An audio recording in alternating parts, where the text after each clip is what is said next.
Hi, this is the second part of the Taiwan issue. So let's proceed further.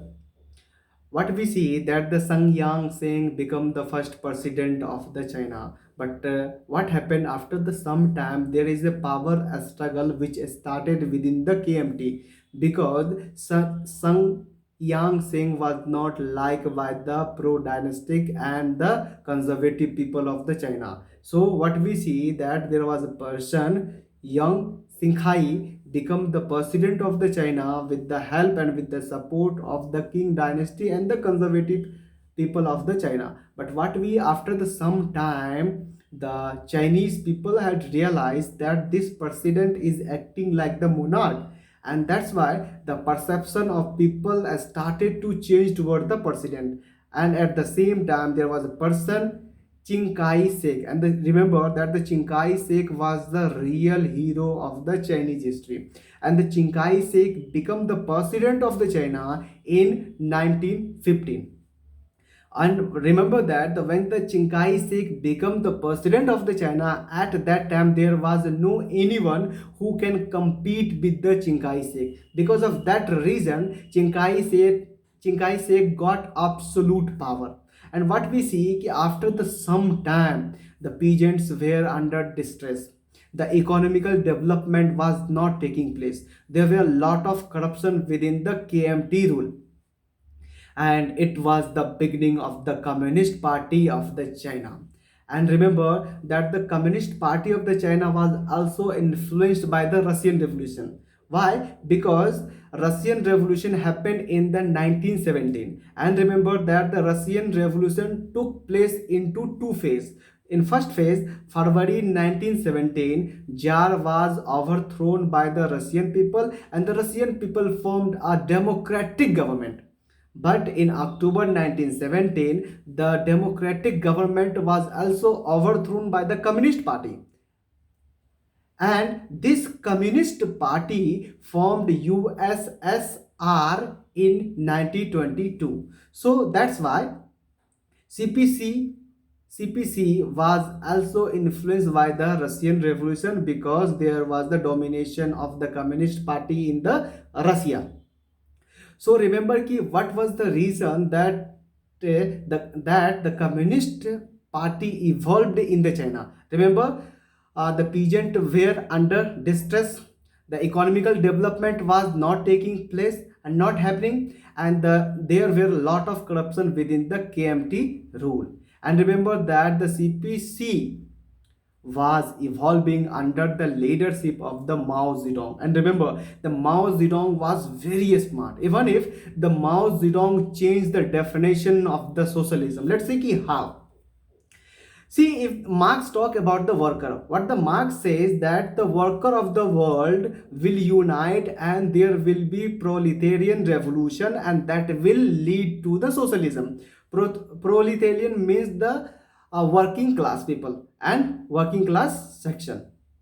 And what the Lenin says there is no need for industrialization. The capitalist structure can go through the socialistic phase. If we see, both are talking about the working class. But what the Mao did is that the Mao propagate, and even if they change the definition of the socialism by aiding the peasant, and the Mao propagate that there will be the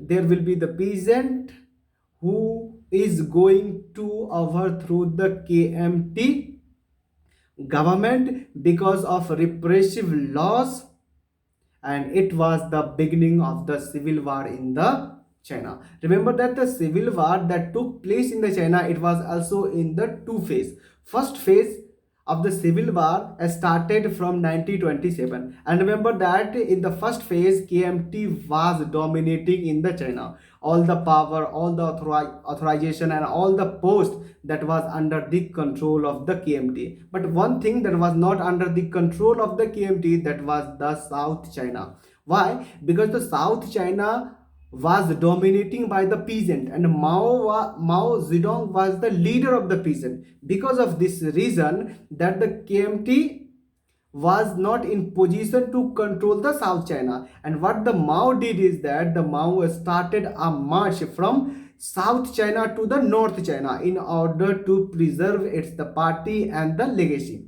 But what happened when the Japan attacked Manchuria, and the Manchuria is the north part of the China, both the party KMT and the CPC come together in order to counter the Japanese aggression, and they formed the united front in order to counter Japanese aggression. But what the Mao did is that the Mao gives KMT more responsibilities in order to use its resources, in order to use its the power and treasury to fund in order to counter the Japanese aggression. And what we see that under the united front, the KMT has started to deplete its the power, resource, and authorization.